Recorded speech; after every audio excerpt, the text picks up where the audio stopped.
تو عیسیٰ علیہ السلام جو اللہ کی طرف سے یہ کہنے آئے کہ میں رسول ہوں، نبی ہوں، تو ان کے پاس کوئی نشانی بھی تو ہونی چاہیے نا. لوگ کہیں گے تم تو ہم جیسے ہو، مال ھذا الرسول یاکل الطعام ویمشی فی الاسواق، یہ رسول کیسا ہے جو ہمارے جیسی روٹی کھاتا ہے اور بازاروں میں سودا سلب کے لیے جاتا آتا ہے. وہ تو یہ کہتے تھے. تو انہوں نے کہا نہیں، یہ تو ہماری بندہ نوازی ہے کہ ہم تمہارے ساتھ کھاتے ہیں، اس میں وہ رسول بھی ہیں، وہ سید الانبیاء بھی ہے جس نے فرمایا تھا کہ ایکم مثلی، اے میرے صحابہ تم میں سے میرے جیسا کون ہے؟ ابھی تو عند ربی یطعمنی ویسقینی، میں تو اپنی راتیں اپنے مالک کے پاس گزارتا ہوں، وہی مجھے کھلاتا ہے اور وہی مجھے پلاتا ہے.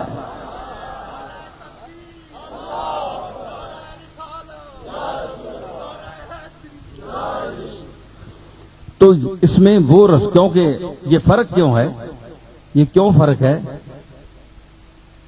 کہ وہ تل کر رسول فضلنا بعضهم علی بعض، ہم نے رسولوں کو بعض نے بعض پر فضیلت دی ہے.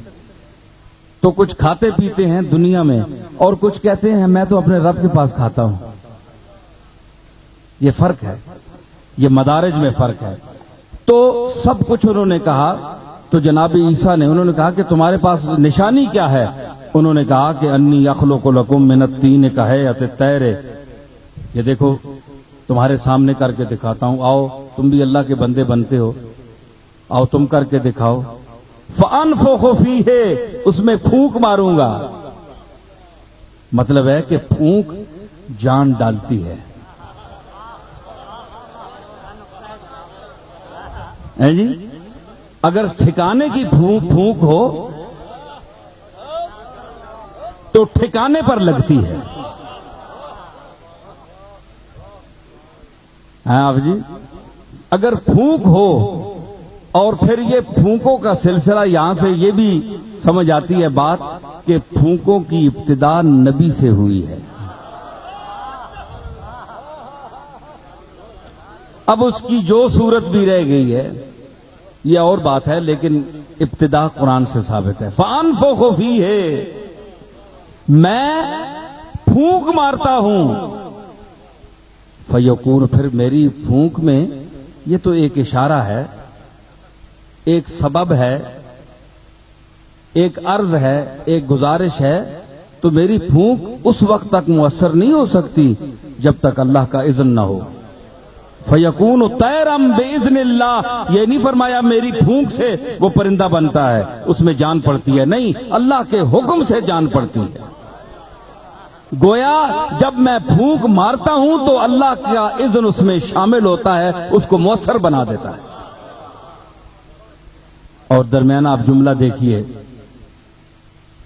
کہ وَأُبْرِئُ الْأَكْمَحَ وَالْأَبْرَصَ وَأُحْيِي الْمَوْتَى بِإِذْنِ اللَّهِ.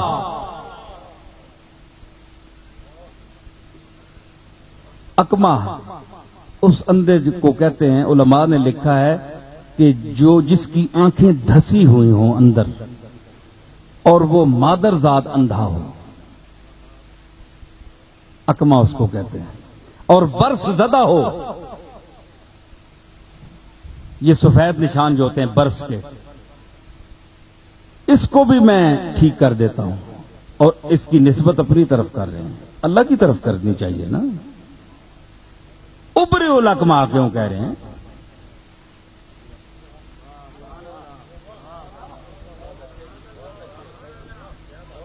اللہ کی طرف کرنی چاہیے. تو یہ شرک نہیں ہے. قرآن میں اگر یہ شرک ہوتا تو قرآن اس شرک کو ذکر نہ کرتا. ابرئ الاکمہ، میں مادر ذات اندھے کو آنکھ دیتا ہوں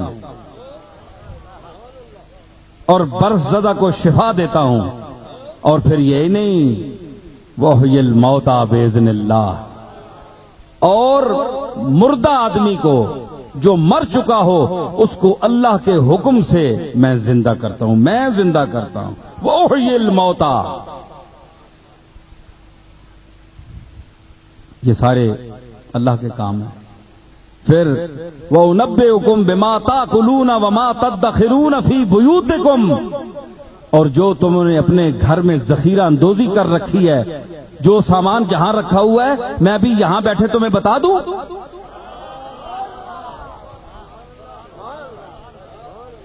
یہ غیب کی خبر نہیں ہے؟ بھائی مجھے حیرت ہے، میں پھر گزارش کروں گا تمام فرقوں سے کہ یہ قرآن مجید پر ایمان نہیں رکھتے، وہ کیا وہ غور نہیں کرتے کہ وہ انبئکم، میں خبر دوں گا، بما تاکلون، جو تم کھاتے ہو اور جو تمہارے کھاتے ہیں۔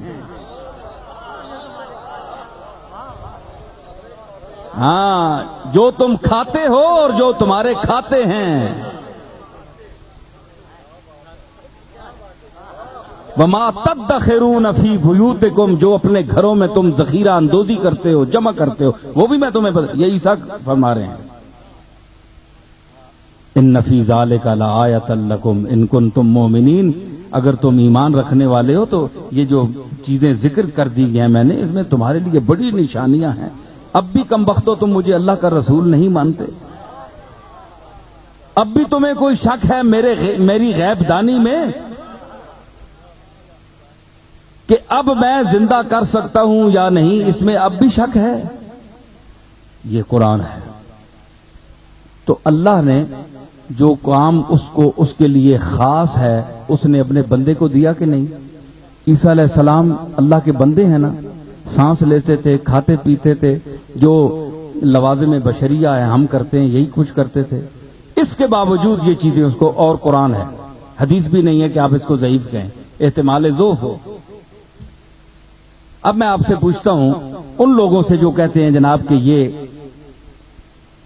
یہ طبقہ کیا ہے؟ چلو جی، ایک طبقہ کہے گا کہ یہ طبقہ تو نبیوں کا ہے، یہ تو خاص ہے، اب اولیاء اللہ کو آپ کہاں سے ثابت کریں گے؟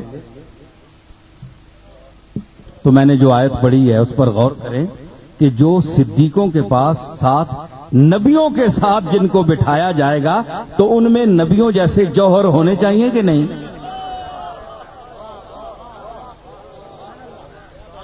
نبیوں جیسے جوہر ہونے چاہیے۔